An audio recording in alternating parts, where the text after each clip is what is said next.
देखिए, अगले घंटे में हम लोग पढ़े थे अधिशोषण और अवशोषण। अधिशोषण और अवशोषण के बारे में अच्छी तरह से आप समझ गए होंगे। फिर से एक बार पुनः रिपीट कर लें। अधिशोषण, जब ये कोई पिंड है,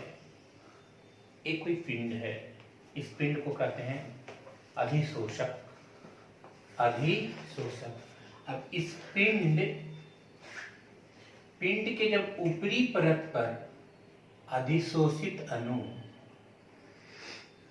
पिंड के ऊपरी परत पर अधिशोषित अणु आकर चिपक के रह जाए, अधिशोष से या अधिशोषित अणु इसके पिंड के बाहरी सतह पर ही चिपक करके रह जाए, तो यह घटना कहलाती है अधिशोषण। बाहरी सतह पर ही चिपक के रह जाए तो यह घटना कहलाती है अधिशोषण। शोषण। और ये कोई पिंड है, यानी कि अधिशोष पिंड है। अब पिंड के बाहरी सतह पर नहीं, इसके जब भीतरी भाग में भी आकर प्रवेश कर जाए, बाहरी सतह के अलावे भीतरी भाग में भी प्रवेश कर जाए, तो यह घटना कहलाती है अवशोषण। और जब पिंड के बाहरी सतह पर ही चिपक कर रह जाएगा तो यह घटना कहलाएगी अधिशोषण। और जब पिंड के भीतरी भाग में भी प्रवेश कर जाए अधिशोषित अणु, पिंड के अंदर में भी अगर इसके कण प्रवेश कर जाए तो घटना कहलाता है अवशोषण। अब देखिए, ये जो होता है यूनिफॉर्म में होती है, ये नॉन यूनिफॉर्म में होती है। ये यूनिफॉर्म में होती है, यूनिफॉर्म का अर्थ समझते होंगे, समान। ये यूनिफॉर्म में होती है, ये नॉन यूनिफॉर्म में होती है। अब इस कंडीशन से एक लेकर चलते हैं अधिशोषण की विशेषता, करेक्टर क्या है। तो सबसे पहले याद रखिए, अधिशोषण की करेक्टर में पहला पॉइंट कहता है अधिशोषण, तो ये कहाँ की घटना है? पिंड की ऊपरी सतह पर होने वाली घटना है। तो कह सकते हैं कि यह पिंड के ऊपरी भाग पर होने वाली घटना है।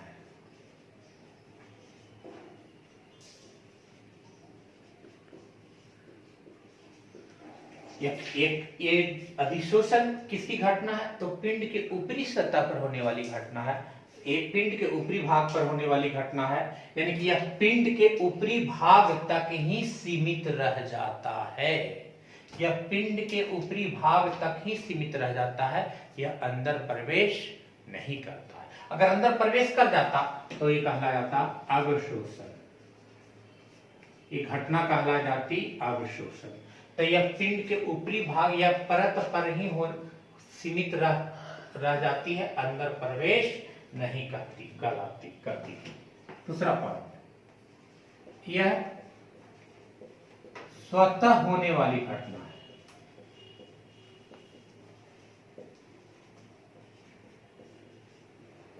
क्योंकि यह ऊपरी परत पर ही चिपक कर रह जाएगा, अंदर प्रवेश नहीं करेगा, तो यह स्वतः होने वाली घटना है।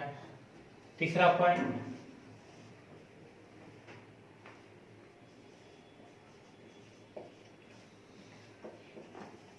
इसमें तंत्र की एंट्रोपी,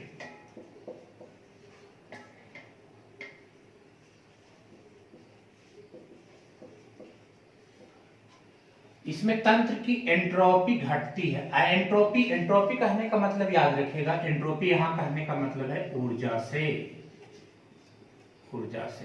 अब ये कोई ठोस पदार्थ है, अगर इस पे आकर द्रव आकर चिपक गया, अगर ताप को बढ़ा दें तो क्या यहाँ द्रव रहेगा? द्रव वाष्पन की उड़ जाएगा। तो अब कहता है कि इसमें तंत्र की एंट्रोपी क्या होती है? घटती है। इसका मतलब इसकी ऊर्जा हमेशा क्या होती है? घटती है। अगला पॉइंट,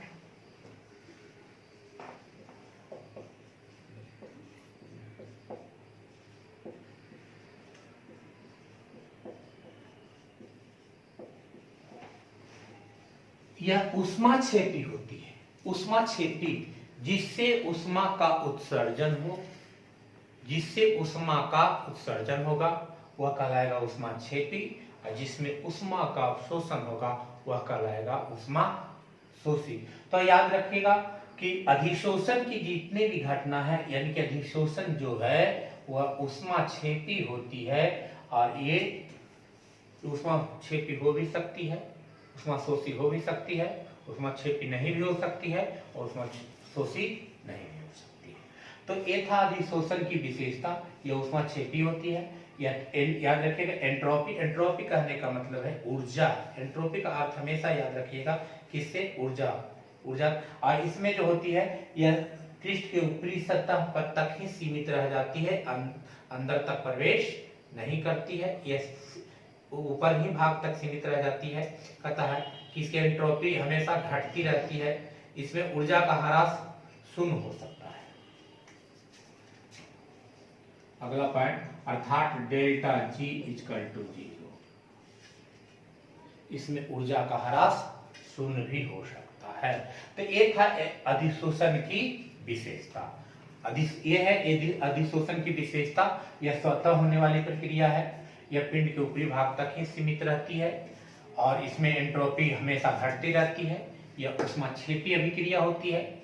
अब इस प्रकार अधिशोषण के भी कैरेक्टर समाप्त हो गए। अब हम लोग पढ़ेंगे अधिशोषण के प्रकार। अब अधिशोषण के प्रकार में जैसे अधिशोषण के प्रकार कई हैं। पहला धनात्मक अधिशोषण, पॉजिटिव एडजॉर्प्शन, ऋणात्मक अधिशोषण, निगेटिव एडजॉर्प्शन, भौतिक अधिशोषण, रासायनिक अधिशोषण। तो हम लोग दो लेके चलते हैं। पहले दो कंडीशन, वाई कंडीशन तुलनात्मक देख लेते हैं, उसके बाद दो जब समाप्त हो जाएगा तो फिर दो को लेके चलेंगे, भौतिक और रासायनिक। तो अब देखिए धनात्मक और ऋणात्मक। अब धनात्मक ऋणात्मक दोनों को समझने के लिए आप समझिए, मान लिया जाए कि ये कोई पिंड है, ये कोई पिंड है, इस पिंड को कहते हैं अधिशोषक, इस पिंड को भी कहते हैं अधिशोषक। अब इस पिंड के सांद्रण के तुलना में बाहर से जो पदार्थ आके चिपका है, इस पर बाहर से कोई पदार्थ आकर के चिपका है,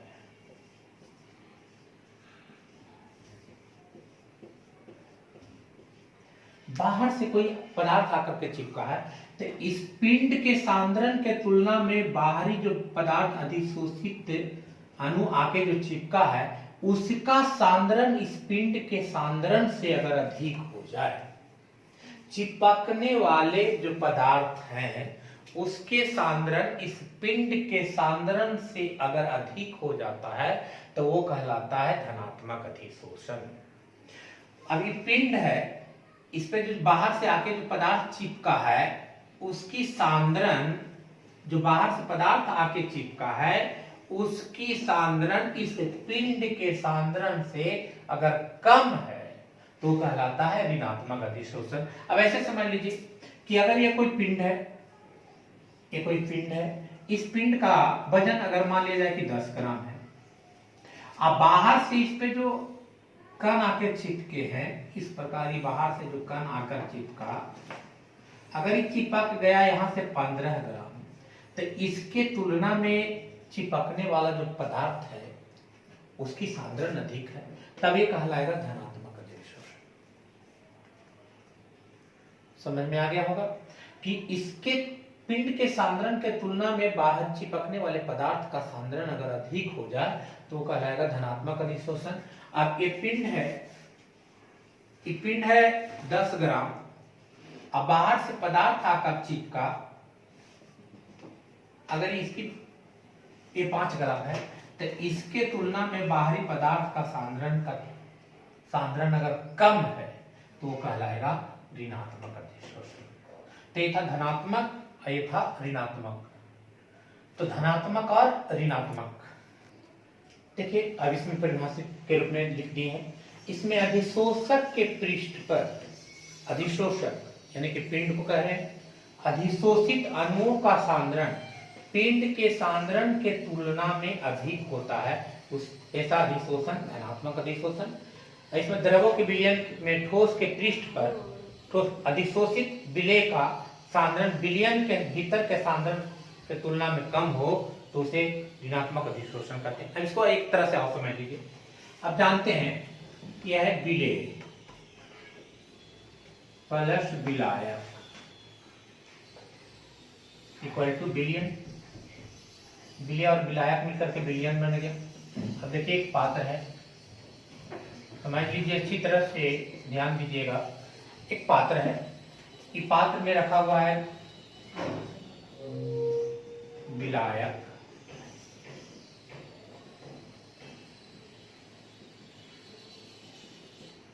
अब इस विलायक में हम डाल दिए हैं विलेय। दोनों को हम दो कंडीशन से दिखा रहे हैं। इसमें डाल दिए हैं विलेय। तो अब इसमें दो पदार्थ कंपोनेंट्स हैं, एक विलेय है और एक विलायक है। अब देखिए एक पिंड है, ये पिंड है, ये है आपका पिंड। इस पिंड को कहते हैं अधिशोषक, पिंड को ही कहते हैं अधिशोषक। अब इस पिंड पर अगर इस पे विलेय आकर चिपक जाए,